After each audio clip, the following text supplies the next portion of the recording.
রংপুরে আবু সাইদ হত্যা মামলায় 6 আসামিকে ট্রাইব্যুনালে হাজির অভিযোগ গঠনের শুনানি করবেন আসামি পক্ষের আইনজীবীরা। আওয়ামী লীগের নৈরাজ্যের আশঙ্কায় বিশেষ সতর্কতা জারি পুলিশের, চলবে বিশেষ অভিযান। গণ অভ্যুত্থানের 15 মামলায় অভিযোগপত্র। রাজশাহীর বিভিন্ন দপ্তরে অনুদান চেয়ে চিঠি সাবেক সমন্বয়ক সালাউদ্দিনের। মুক্তি উৎসবের জন্য 76 লাখ টাকা দাবি ক্ষুব্ধ সহযোদ্ধারা। সরকারি প্রতিষ্ঠানে তারা 76 লক্ষ টাকা চাঁদা দাবি করেছে। একজন ছাত্র রাজনীতি কর্মী হিসাবে এটা খুবই দুঃখজনক এবং লজ্জার। গাজীপুরের টঙ্গীতে 36 ঘন্টা পর মিলল ড্রেনে নিখোঁজ নারীর মরদেহ। স্বজনদের আহাজারি, নগর কর্তৃপক্ষের গাফিলতিতে ক্ষুব্ধ স্থানীয়রা।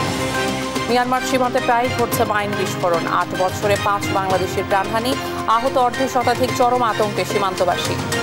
মাইন বসাইছে আমি জানি না, জুম কাটার সময় আমার পা পড়ছে, 2বার সাথে সাথে আমার পা চলে গেছে। ওখানে গেছি গরু ফেরার আনতে, ওখানে মাইন বিস্ফোরণ হয়েছে। এবং নিউ ইয়র্কে অস্ত্রধারীর গুলিতে বাংলাদেশি বংশোদ্ভূত পুলিশ সদস্য সহ নিহত 4। নেভাদায় ক্যাসিনোতে গোলাগুলিতে ঝরল 3 জনের প্রাণ। দেখছিলেন শিরোনাম সংবাদ, সকালের সঙ্গে আছে আমি শিকা আজিজ। জুলাই গণ অভ্যুত্থানের প্রথম শহীদ আবু সাইদ হত্যা মামলায় 30 আসামির বিরুদ্ধে প্রসিকিউশনের অভিযোগ গঠনের শুনানি শেষ হয়েছে। আজ শুনানি করবেন আসামি পক্ষের আইনজীবীরা। মঙ্গলবার সকালে এই মামলায় রোকেয়া বিশ্ববিদ্যালয়ের সাবেক প্রক্টর শরীফুল ইসলাম, সাবেক এএসআই আমির হোসেন সহ 6 আসামিকে ট্রাইব্যুনালে হাজির করা হয়। এর আগে সোমবার আসামিদের বিরুদ্ধে অভিযোগ পড়ে শোনান চিফ প্রসিকিউটর। বলেন, পরিকল্পিতভাবে বিশ্ববিদ্যালয় প্রশাসন, ছাত্রলীগ, পুলিশ মিলে আবু সাইদকে হত্যা করে আসামি করে সাইদের সহযোদ্ধাদের। মূল ঘটনা আড়াল করতে বারবার পরিবর্তন করা হয় পোস্টমর্টেমের রিপোর্ট। এই মামলায় অভিযোগ গঠনের অনুমতি দেবেন ট্রাইব্যুনাল আশা রাষ্ট্রপক্ষের। এর আগে গত 22 জুলাই রংপুরের বেগম রোকেয়া বিশ্ববিদ্যালয়ের সাবেক ভিসি, রংপুরের সাবেক পুলিশ কমিশনার সহ 24 জনকে পলাতক ঘোষণা করেন আন্তর্জাতিক অপরাধ ট্রাইব্যুনাল 2। গত 30 জুন আনুষ্ঠানিক অভিযোগ দাখিল করে প্রসিকিউশন। ওই দিন 30 আসামির বিরুদ্ধে আনা অভিযোগ আমলে নেন ট্রাইব্যুনাল 2।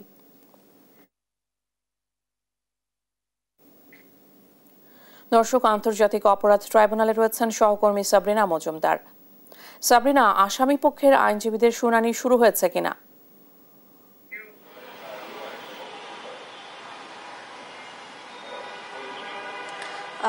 ইশিকা, আজকে হচ্ছে আবু সাইদ যে হত্যা মামলা, অর্থাৎ রংপুরের আবু সাইদ, যার হত্যায় আসলে পুরো জুলাই আন্দোলনের যে মোড় ঘুরিয়ে দিয়েছিল, তার আজকে অভিযোগ গঠনের আজকে দ্বিতীয় দিনের শুনানি। অর্থাৎ আজকে কিন্তু আসামি পক্ষের আইনজীবীরা আজকে শুনানি করবেন। এর আগের দিন হচ্ছে রাষ্ট্রপক্ষের আইনজীবীরা শুনানি করেন এবং সেখানে কিন্তু চিফ প্রসিকিউটর এই মামলায় 4টি সুনির্দিষ্ট অভিযোগ এনেছিলেন এবং সেখানে ছিলেন তারা যেটি বলেছেন যে অভিযোগের মধ্যে তারা যেটি বলেছেন যে আবু সাইদ হত্যার করার পর, পুলিশ যখন হত্যা করার পর এই যে নির্দেশদাতা ছিলেন, অর্থাৎ তৎকালীন আওয়ামী সরকারের যারা ছিলেন নেতা কর্মীরা বা হচ্ছে প্রক্টর ভিসি, তারা সম্মিলিতভাবে হচ্ছে এই পুরো দায়টি আসলে চাপিয়ে দিয়েছিলেন আবু সাইদের সাথে যে সহযোদ্ধারা, অর্থাৎ তার যে স্কুল ফ্রেন্ডরা ছিলেন তাদের উপর, অর্থাৎ তাদের বিরুদ্ধেও হচ্ছে মামলা করা হয়েছিল উল্টো। এবং পরবর্তীতে যেটি হয়েছিল যে এই আবু সাইদ হত্যা মামলার পর যে সুরতহাল রিপোর্ট, সেটিও কিন্তু পরিবর্তন করে দেওয়া হয়েছিল, অর্থাৎ সঠিক তথ্য আসলে দেওয়া হয়নি। তো এটির উপরে বেসিস করে 4টি অভিযোগ আসলে আনা হয় এবং পরবর্তীতে রাষ্ট্রপক্ষ শুনানি শেষ করে এবং পরবর্তীতে নজরুল ইসলাম বিচারপতি ট্রাইব্যুনাল 2-এর, তিনি হচ্ছেন আজকে আসামি পক্ষের শুনানি শুনবেন। অর্থাৎ আসামি পক্ষের আইনজীবীদের সাথে আমাদের কথা হয়েছে, তারা যেটি বলেছেন যে আজকে তারা এই মামলা অব্যাহতির জন্য আবেদন করবেন এবং কিভাবে আসলে এই মামলায় তারা খালাস পেতে পারেন সেটির যুক্তিতর্ক আসলে তুলে ধরবেন। ইতোমধ্যে কিন্তু আবু সাইদ হত্যা মামলায় 6 জন আসামিকে ট্রাইব্যুনালে হাজির করা হয়েছে, যেখানে ছিলেন সাবেক বেগম রোকেয়া বিশ্ববিদ্যালয়ের সাবেক প্রক্টর শরীফুল ইসলাম এবং সেই সাথে সাবেক এএসআই আমির হোসেন, কনস্টেবল সুজন চন্দ্র রায় সহ বাকি 3 জনকেও আজকে ট্রাইব্যুনালে হাজির করা হয়েছে। 11:30 থেকে 12টা নাগাদ হচ্ছে ট্রাইব্যুনালের শুনানি শুরু হবে এবং আমরা সেটি অপেক্ষা করছি এবং আসামি পক্ষ আসলে কিভাবে আসলে অব্যাহতি বা কিভাবে তারা এই মামলায় খালাসের যুক্তকে তুলে ধরে সেটি আসলে আমরা অপেক্ষা করছি। এবং যখন এই শুনানি শেষ হবে তখন হয়তো ট্রাইব্যুনাল একদিন দিবেন, যেদিন হচ্ছে আদেশের জন্য, অর্থাৎ এই অভিযোগ গঠন হবে নাকি হবে না সেটির একটি দিন ধার্য করবেন। তো এখন আসলে আমরা শুনানির অপেক্ষায় আছি এবং শুনানি শুরু হলে বা শুনানি শেষ হওয়ার পর আসলে আইনজীবীরা কি বলেন সেটি আসলে আমি আপনার মাধ্যমে দর্শকদের জানিয়ে দিতে পারবো। তো এই ছিল সর্বশেষ খবর আন্তর্জাতিক অপরাধ ট্রাইব্যুনাল থেকে। ইশিকা। সাবরিনা, অনেক ধন্যবাদ আপনাকে। আন্তর্জাতিক অপরাধ ট্রাইব্যুনাল থেকে বিস্তারিত জানাচ্ছিলেন সহকর্মী। আওয়ামী লীগের রাজনৈতিক কার্যক্রম নিষিদ্ধ হলেও দেশে বিদেশে ছদ্মবেশে তৎপর রয়েছেন দলটির নেতাকর্মীরা। গোপনে তারা একত্র হয়ে সহিংসতা বা হামলার পরিকল্পনা করতে পারেন এমন আশঙ্কায় আইনশৃঙ্খলা রক্ষাকারী বাহিনী সারা দেশে আগামী 11 দিন বিশেষ সতর্কতা জারি করেছে। পুলিশের বিশেষ শাখা এসবি আশঙ্কা করছে 29 জুলাই থেকে 8 আগস্ট পর্যন্ত সময়কে কেন্দ্র করে অনলাইন ও অফলাইনে সংঘবদ্ধ প্রচারণার মাধ্যমে দেশে নৈরাজ্য সৃষ্টির চেষ্টা করা হতে পারে। এই সময় দলটির কিছু নেতাকর্মী সরকারি বেসরকারি স্থাপনায় হামলা, বিশৃঙ্খলা কিংবা ভাঙচুর চালাতে পারে বলেও ধারণা করছে আইনশৃঙ্খলা রক্ষাকারী বাহিনী। এই প্রেক্ষাপটে গেল 28 জুলাই দেশের বিভিন্ন পুলিশের ইউনিটে একটি বিশেষ সতর্কবার্তা পাঠিয়েছে এসবি। চিঠি পাঠানো হয়েছে ডিএমপি কমিশনার, সিটি এসবি বিভাগীয় উপপুলিশ কমিশনার, চট্টগ্রাম ও খুলনার স্পেশাল পুলিশ সুপার সহ দেশের সব জেলা পুলিশ সুপারের কাছে। জুলাই গণ অভ্যুত্থানে দেশের বিভিন্ন স্থানে সংঘটিত ঘটনায় দায়ের করা মামলার মধ্যে 15টিতে চার্জশিট দেওয়া হয়েছে। এর মধ্যে হত্যা মামলা 5টি এবং অন্যান্য ধারায় মামলা 10টি।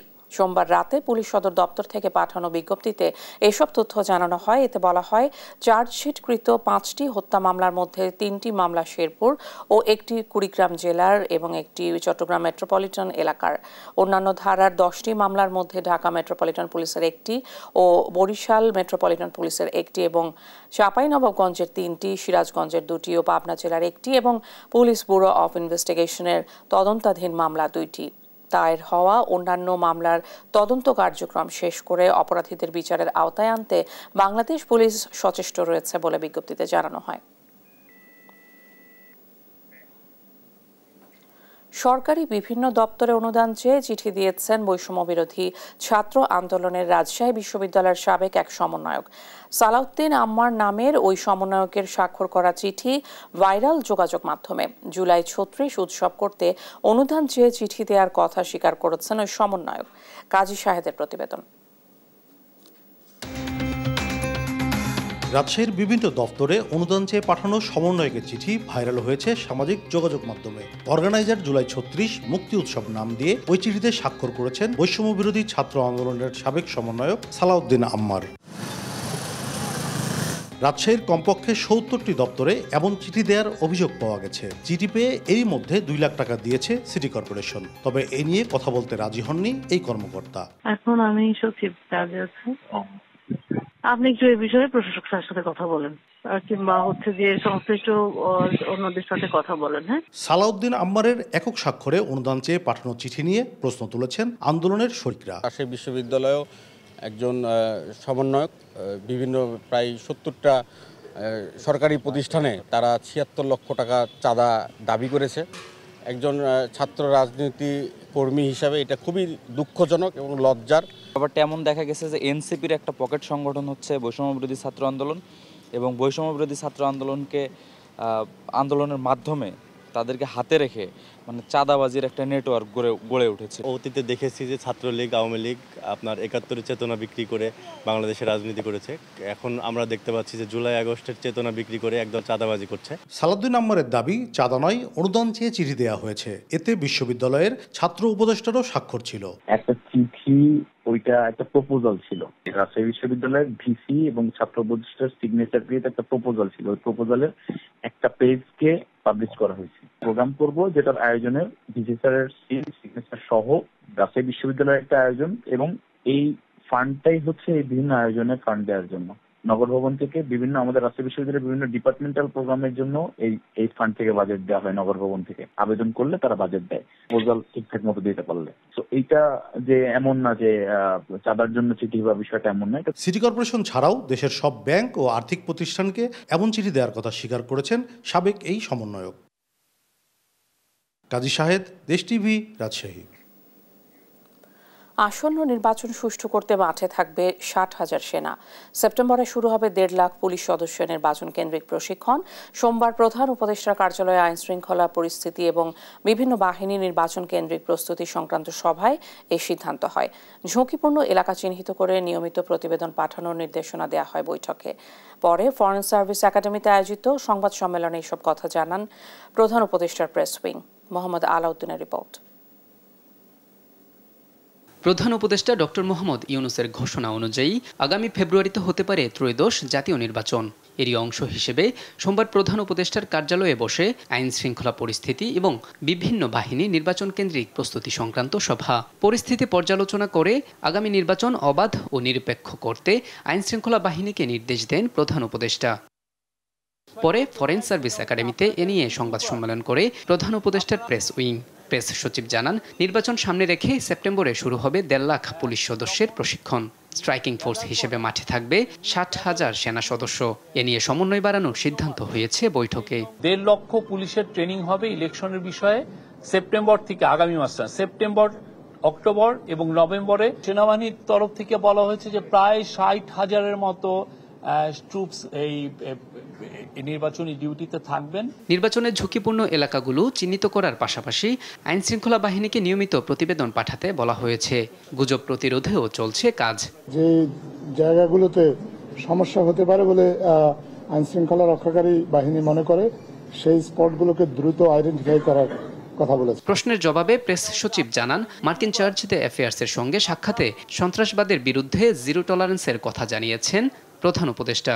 গোপালগঞ্জে সহিংসতায় গোয়েন্দা সংস্থার ব্যর্থতা আছে কিনা তাও খতিয়ে দেখা হচ্ছে। চার্জ দ্য অ্যাফেয়ার্সকে জানিয়েছেন যে বাংলাদেশ গভর্নমেন্টের, ইন্টারিম গভর্নমেন্টের টপ প্রায়োরিটি হচ্ছে কাউন্টার টেরোরিজম। গোপালগঞ্জের বিষয়ে তো আমাদের গভর্নমেন্ট একটা ইনকোয়ারি কমিশন করেছেন। নির্বাচন ঘিরে মাঠ প্রশাসনে প্রয়োজনীয় রদবদলের পাশাপাশি গোয়েন্দা তৎপরতা জোরদারের নির্দেশনা দেওয়া হয়েছে বৈঠকে। মোহাম্মদ আলাউদ্দিন, দেশ টিভি, ঢাকা। গণতান্ত্রিক প্রক্রিয়ায় দায়িত্ব হস্তান্তর হবে বলে জানিয়েছেন স্থানীয় সরকার, পল্লী উন্নয়ন ও সমবায় এবং যুব ও ক্রীড়া মন্ত্রণালয়ের উপদেষ্টা আসিফ মাহমুদ সজীব ভূঁইয়া। সোমবার রাতে নিজের ভেরিফাইড ফেসবুক আইডিতে এক পোস্টে তিনি কথা বলেন।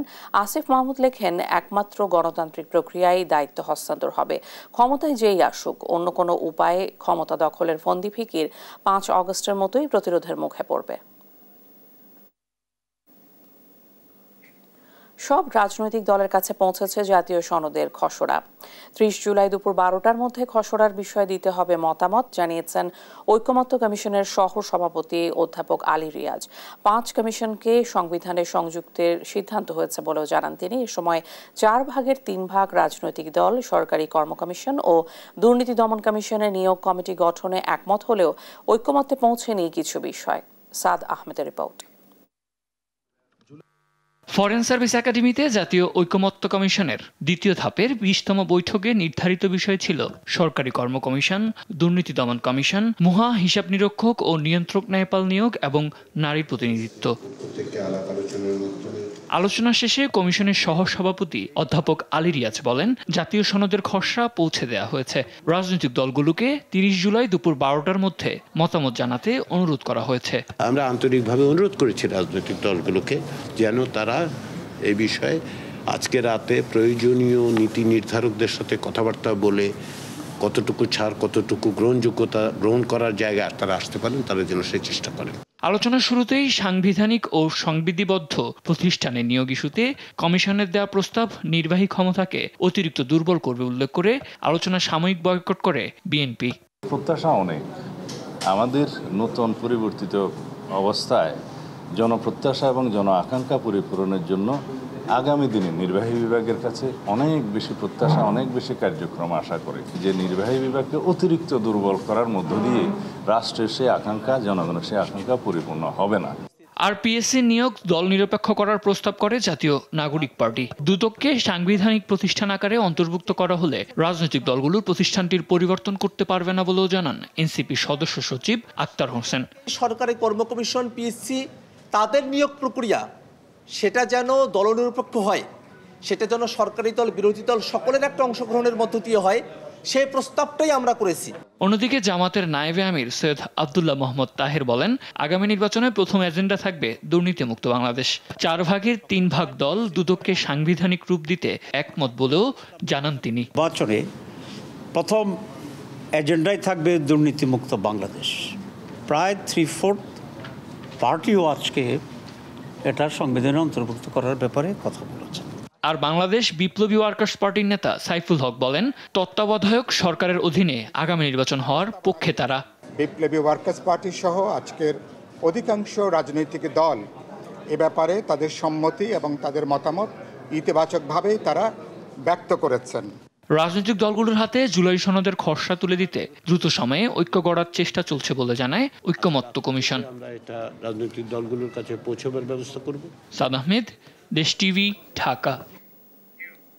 সমন্বয়কদের বিরুদ্ধে চাঁদাবাজির অভিযোগ ওঠায় উদ্বেগ জানিয়েছেন বিএনপি মহাসচিব মির্জা ফখরুল ইসলাম আলমগীর। বলেন, গণ অভ্যুত্থানের 1 বছর পার হলেও দেশের রাজনৈতিক বাস্তবতায় কোনো ইতিবাচক পরিবর্তন আসেনি। আর রাজনৈতিক দলগুলো নিজেরা কোন্দলে জড়ানোয় পুনর্বাসনের সুযোগ নিচ্ছে পতিত ফ্যাসিস্টরা। এদিকে দ্রুত নির্বাচন দাবি করে দলটির সিনিয়র যুগ্ম মহাসচিব রুহুল কবির রিজভী বলেন, চাঁদাবাজ যে দলেরই হোক তার বিচার নিশ্চিত করতে হবে। তন্দ্রা তারুণ্যকে সঙ্গে নিয়ে নিয়াজ মোর্শেদের প্রতিবেদন। সোমবার সকালে রাজধানীর শাহবাগে জাতীয়তাবাদী যুবদল আয়োজিত গ্রাফিতি অঙ্কন কর্মসূচি উদ্বোধন করেন বিএনপি মহাসচিব মির্জা ফখরুল ইসলাম আলমগীর। এর আগে দেয়া বক্তব্যে তিনি বলেন, গণ অভ্যুত্থানের 1 বছর পার হলেও দেশের রাজনৈতিক বাস্তবতায় কোনো গঠনমূলক পরিবর্তন আসেনি। সমন্বয়কদের চাঁদাবাজিতে জড়ানোর ঘটনায় উদ্বেগ প্রকাশ করেন মির্জা ফখরুল। গোটা বাংলাদেশ তোমাদের দিকে চেয়ে আছে।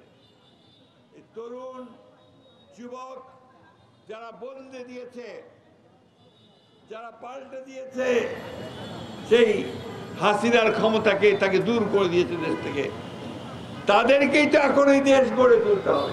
রাজনৈতিক দলগুলো সংস্কার কাজে সহযোগিতা করছে না, সরকারের পক্ষ থেকে এমন অভিযোগ নাকচ করেন বিএনপি মহাসচিব। এখনো শেখ হাসিনার বিচার দৃশ্যমান না হওয়া নিয়ে প্রশ্ন করেন তিনি।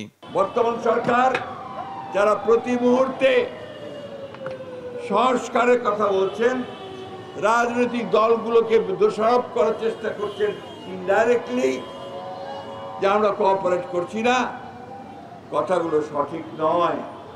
আমরা সারাক্ষণ তাদের এই সংস্কার কর্মসূচির সঙ্গে আমরা সহযোগিতা করছি। এদিকে বিএনপির কেন্দ্রীয় কার্যালয়ে এক অনুষ্ঠানে দলটির সিনিয়র যুগ্ম মহাসচিব রুহুল কবির রিজভী প্রশ্ন তোলেন, গণতন্ত্র মুখ্য উদ্দেশ্য হলে নির্বাচন দিতে দেরি কেন?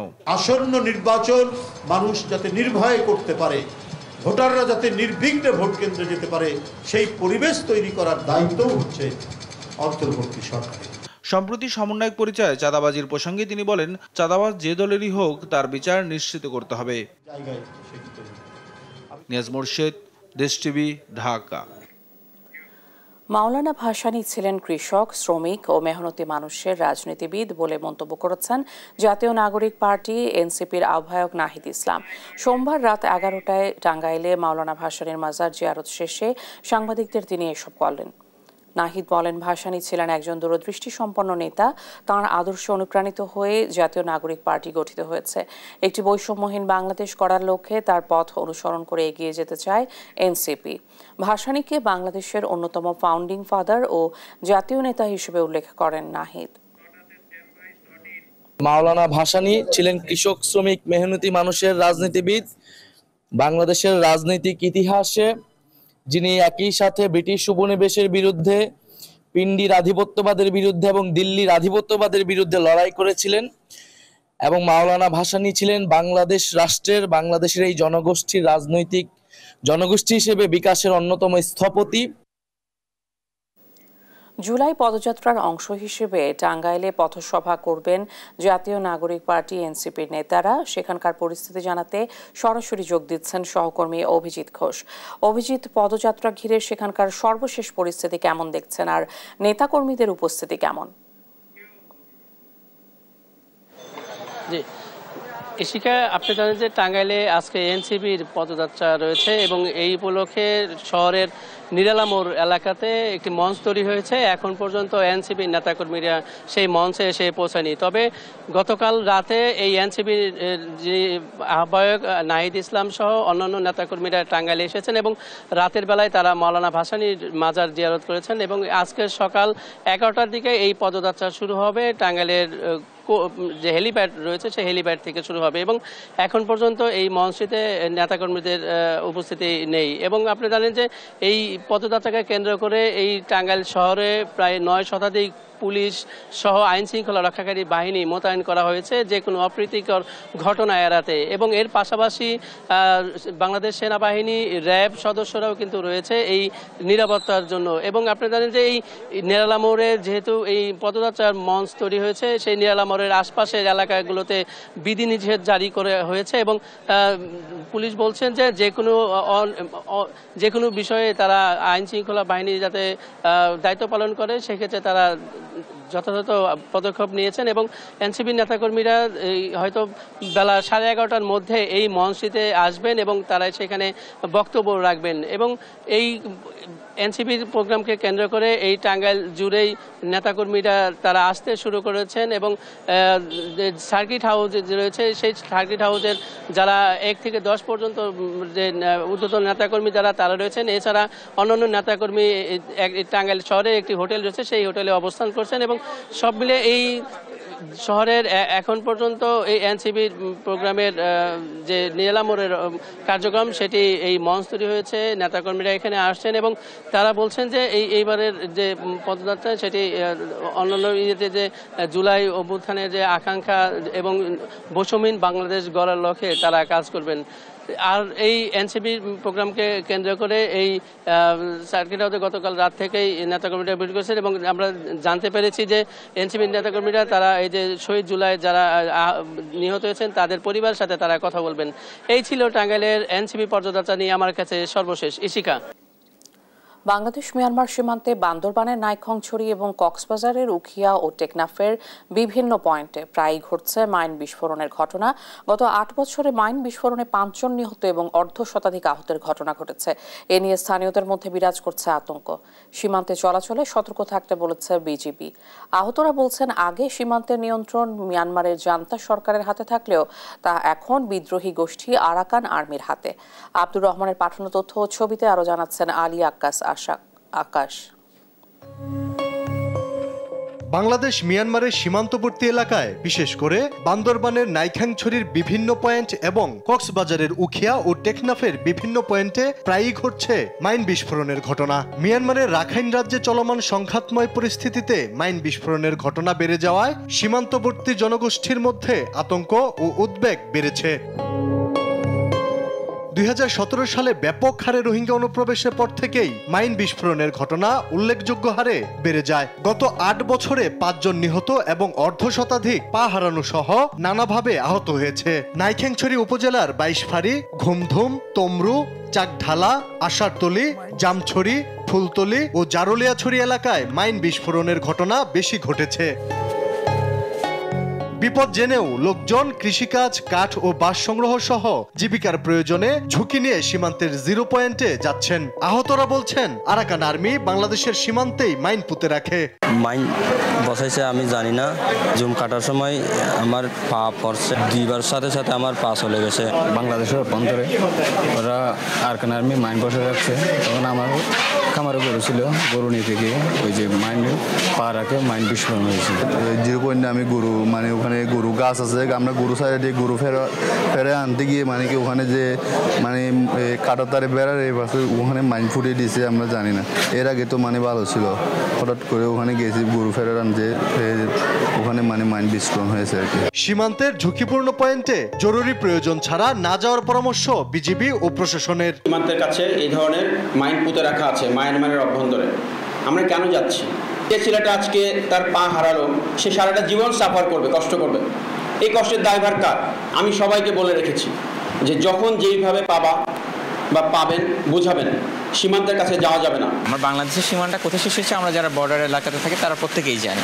তা আমরা যখনই বর্ডার ক্রস করব তার মানে ওখানে বিপদের সম্ভাবনা আছে। মাইন বিস্ফোরণ দুর্ঘটনা ঠেকাতে সচেতনতার উপর জোর দিচ্ছেন প্রশাসন।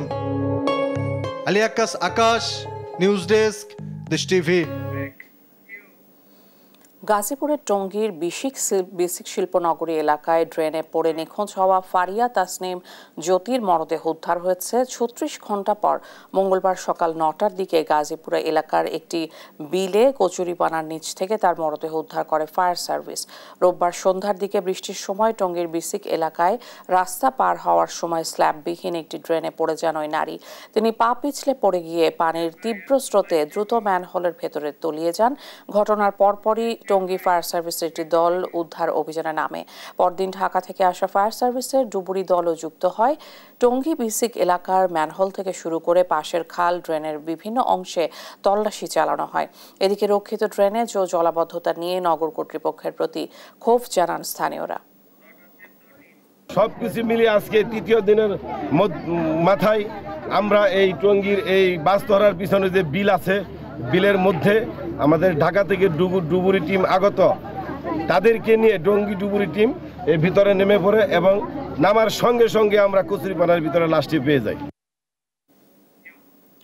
কুমিল্লার বুড়িচংয়ে একটি বাসা থেকে মা ও মেয়ের মরদেহ উদ্ধার করেছে পুলিশ। এ নিয়ে জানাতে সরাসরি যোগ দিচ্ছেন সহকর্মী সুমন কবির। সুমন, হত্যাকাণ্ড নিয়ে এলাকাবাসী ও পুলিশ কি বলছে? ইশিকা, আপনাকে আমি একটা বিষয় জানিয়ে রাখি, কুমিল্লা বুড়িচং পৌরসভার দক্ষিণ বারাল্লা ইউনিয়নের রামপুরের বড়বাড়ি এলাকায় আজকে ভোর 4:30টার দিকে আসলে এই ঘটনাটা ঘটেছে। তবে আমি একটা বিষয় জানিয়ে রাখি, মার নাম হচ্ছে জায়েদা আক্তার এবং মেয়ের নাম মিশু আক্তার। তারা আসলে 11 দিন আগে এই বাসায় এসেছে, তারা এখানে ভাড়া, এবং আবুল খায়ের বাড়িতে এই ঘটনাটা ঘটেছে। তবে পুলিশ আমাদেরকে জানিয়েছে যে আসলে এখানে তারা বিষ প্রয়োগে তারা আসলে আত্মহত্যা করে থাকতে বলে তার সন্দেহ। তবে এই বিষয়ে যখন কথা বলার চেষ্টা করছি, স্বামী এখান থেকে পলাতক রয়েছে।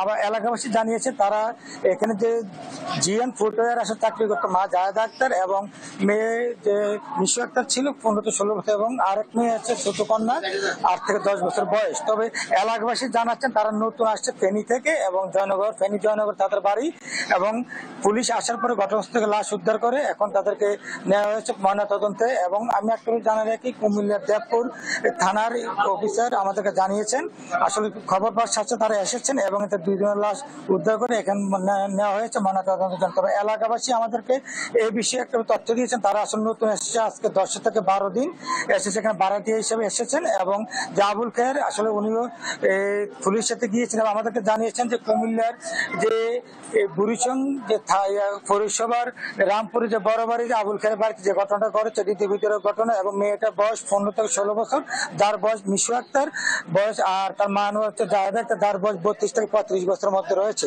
পুলিশ আমাদেরকে জানিয়েছেন কুমিল্লার এই বাড়িটিতে আসলে আমরা তথ্য জানাতে পারবো, ময়নাতদন্ত পরে আসলে বিস্তারিত জানাতে পারবো। এবং আবুল খায়ের যে বাড়িতে ছিল তার সাথে কথা বলার চেষ্টা করছে পুলিশ, আর স্বামীকে ধরার জন্য পুলিশ আসলে চেষ্টা করছে বিভিন্ন তথ্যের মাধ্যমে। এই ছিল কুমিল্লা রামপুরা বড়বাড়ি এলাকা থেকে সর্বশেষ।